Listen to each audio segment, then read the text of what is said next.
তাহলে আমি একটু বুঝাতে চেষ্টা করতেছি, আমরা যদি ৭১-এর চেতনার উপরে ভারতের গ্রিপে যদি ঢুকে যাই, দ্বিতীয় জনযুদ্ধে আমরা যাতে আমেরিকার গ্রিপে যাতে না ঢুকি।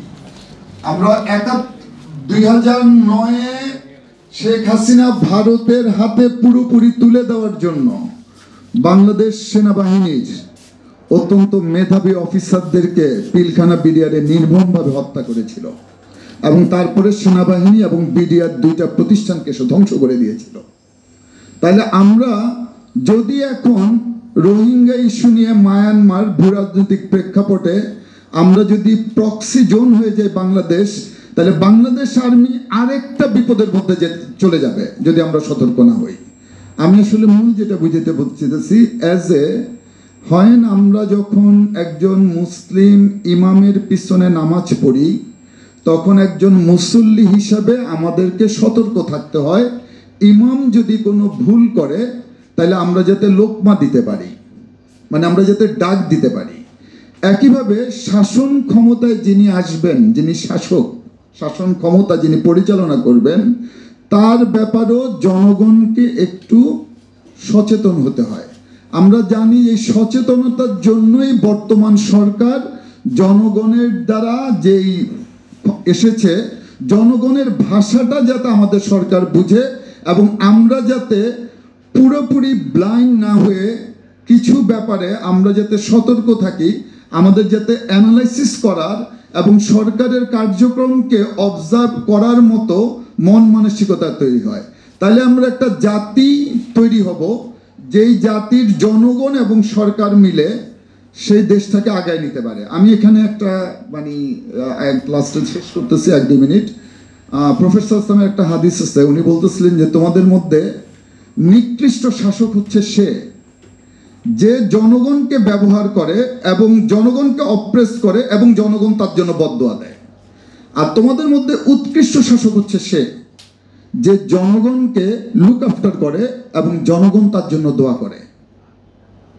তাহলে আমাদেরকে যে বর্তমান সরকারকে জনগণের সরকার যেহেতু বলা হইতেছে, অতএব তার পদক্ষেপগুলো আমাদের জনগণের জন্য, আমাদের জনগণ যাতে তার জন্য দোয়া করতে পারে, আমাদের যারা এই রাষ্ট্রটাকে যাতে আগে এগিয়ে যেতে পারে, আমরা সেই হিসাব করেই মূলত আমি লাস্ট যেটা করি যে সেটা হচ্ছে যে পৃথিবীতে শাসন ব্যবস্থা হিসেবে 3টা রুলিং সিস্টেমকে আমরা দেখেছি। একটা হচ্ছে পুঁজিবাদ, একটা হচ্ছে সমাজতন্ত্র এবং একটা হচ্ছে ইসলাম।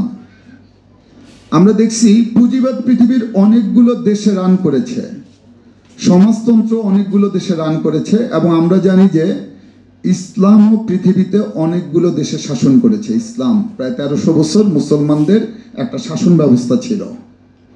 তাহলে এই 3টার একটা আলোচনা হওয়া উচিত যদি মূলনীতিতে আসি, যে আমরা রাষ্ট্র পরিচালনা জনগণের মূল চাওয়াটা কি।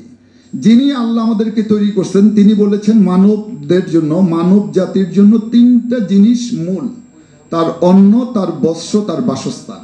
এটা বলছে, এটা মাস্ট রাষ্ট্রকে এনশিওর করতে হয়। আমরা যদি অন্য কনসার্নে বলি, প্রফেট সাল্লাল্লাহু আলাইহি ওয়াসাল্লামকে আমরা বললাম যে উনি মহামানব। পৃথিবীতে ১০০ জন মহামানবের যদি উল্লেখ করা হয়, তাহলে আমরা জানি যে প্রফেট সাল্লাল্লাহু আলাইহি ওয়াসাল্লামের নাম ১ নম্বরে আসে। তাহলে যার নাম ১ নম্বরে আসে সে প্রফেট সাল্লাল্লাহু আলাইহি ওয়াসাল্লামের তো একটা কনস্টিটিউশন ছিল, আমরা এই ডিবেটটাও তো উঠাইতে পারি। এবং পরিশেষে আমি কোরআনের একটা আয়াত স্মরণ করি যে যিনি সৃষ্টি করেছেন তিনি কি করে জানবেন না? তিনি কি জানবেন না মানুষের কল্যাণ কিসে হয়? তাহলে আমাদের সংবিধান সংস্কারে ইসলাম, যে গণমানুষ ৯০ বা ৯৫% মুসলিমদের যে একটা আকাঙ্ক্ষা আছে, এইটা যাতে এই সরকার ধারণ করে সে আশাবাদ ব্যক্ত করে আমি আমার বক্তব্য শেষ করছি এবং আমাকে সুযোগ দেওয়ার জন্য ধন্যবাদ জানাচ্ছি। আসসালামু আলাইকুম।